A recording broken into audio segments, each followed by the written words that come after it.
What's going on, everybody? After a week away for Thanksgiving, we are back for the final golf tournament of the season. We're going to Mayakoba. This is our last chance to put a winner on the board. I used your line, Ben. Thanks for that one. I've got 3 picks. Ben's got 3 picks. These are our contenders, and I'm feeling good. I dove in. I've got a theme for my picks. I'm taking down some money this week. All right, then. Well, if you are so confident, I'm going to let you lead off. We each got 3 odds, courtesy of Odd Shopper. If you haven't been there, oddshopper.awesemo.com. Get the best price. You see all the different books and what they're posting. So you are up first. Let's see what you come up with. Okay, first off, we're going my most likely winner of this tournament. That would be Russell Henley. You can get him for 27-1 at FanDuel right now. 2 top 5s in his last 5 events. Hasn't done anything worse than 30th in that span. Did miss the cut and have a T29 at Mayakoba over the past 2 years. But here's my theme for this event. Driving accuracy, significantly more important than driving distance. Henley in 2020, 30th in accuracy, 155th in distance. So I don't love the distance, not all that important to me. I want a guy that's going to be taking it clean off the tee. So I'm starting with Henley. Listen, Henley, the way he's hitting his irons, it's tough to argue. He's gained pretty much in all events of 2020. And honestly, it's the putter that's held him back. But historically, he is a good putter. So if that flips, I see it. I'm in the same range, different type of player, but I'm going 22-1 Abraham Answer. This is a guy, pair of runner-ups already this year. He's coming off a 13th at the Masters, obviously a much stronger field. And I just love where his game is at. He's going to gain off the tee, but it doesn't always have to be with distance. And honestly, the rest of his game, there's no glaring weakness. He's shown he gained 8.5 strokes putting at Shriners. He gains with the irons frequently. His around the green game isn't strong, but it's not a glaring weakness. So I look at this guy, he's primed to win. The odds are reasonable considering the field. And then I look at his recent form here, which isn't the end-all be-all, but 2 top 10s in his last 3 appearances. I think this is a good place to get your card started, and you're still north of 20-1. I like it. We're going to same theme again for me on this one. A little bit longer odds. So we're getting 35-1 at DK if you're looking for it. I'm going to Corey Connors. Top 10 in 3 out of his last 4. He is a lock to gain strokes off the tee. That's just going to happen.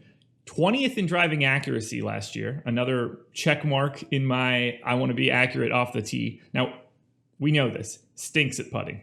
Not going to be good at all with the flat stick. However, I'm less worried about that. I'll take the randomness of putting this week if I know that he's going to be down the center of the fairway. So if I want to go a little bit longer than Henley, I'm going Corey Connors. Yeah, Connors, I mean, you said it. He's got to make some putts. Everyone does, though. You're not going to find many winners on tour that just don't putt well. So we've seen that happen. We've seen that happen with Corey Connors. He's an easier sell than what I'm about to try to do. 28-1 on DraftKings. It's our old friend Ricky Fowler. I know it's been a bad year, and I will say that in some ways that's kind of why I want to go to the outright market with him, because to me the floor has been more impacted than the ceiling.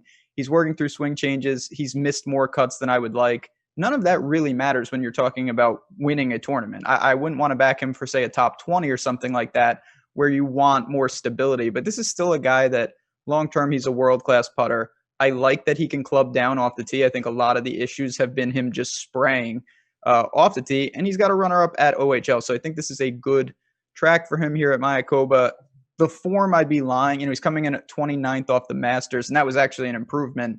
I don't see much there, but this is still, I know we like to joke about Ricky, he's still a world-class player. Certainly not in that top tier, but at 28-1 in this type of field, I'm going to take a splash and hope that he finishes the year on a high note. Well, since he's in this event, I can pretty much guarantee that I'll be over the field on him in my DFS lineup. So that is, I can set my watch to that one every Thursday. That's for sure. We've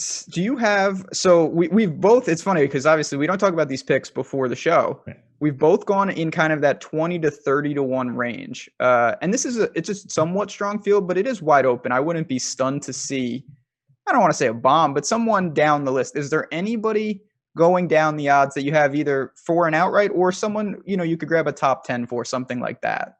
Yes. Not that I am all that excited about plays like this, because obviously these are long shots. Even if you think someone is 100-1, which is what I'm about to talk about, that's still not going to happen all that frequently. It's not like you pick a guy that's 101 and you think that they should be 10-1. This is, the margins are slim here. Plus 750 to finish in the top 10, 100-1 to win outright.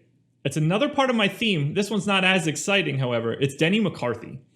2 top 10s in his last 5 starts. He is coming off a miscut at RSM.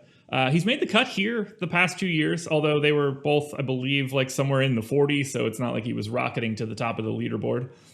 Not all that exciting off the tee, but still better from an accuracy standpoint than a distance standpoint. So he fits my mold of being accurate off the tee. Look, it's a flyer, but I like the fact that he has 2 top 10s in his last 5 events. Like, there's at least a little bit of momentum, even if he is coming off of a miscut.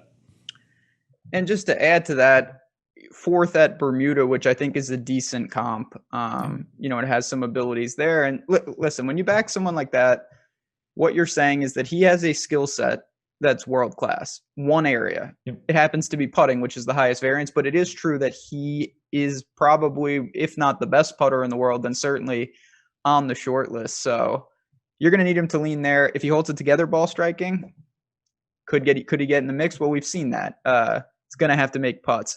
Now, if you combine the guy that I'm about to mention and Denny McCarthy, they would literally have probably about 20 majors, because this guy can't putt at all, and he's had a bad 2020. But we are looking 125-1, which, again, if you want to throw a flyer on, I get, but plus 1,200, 12-1 for a top 10 finish here for Kyle Stanley.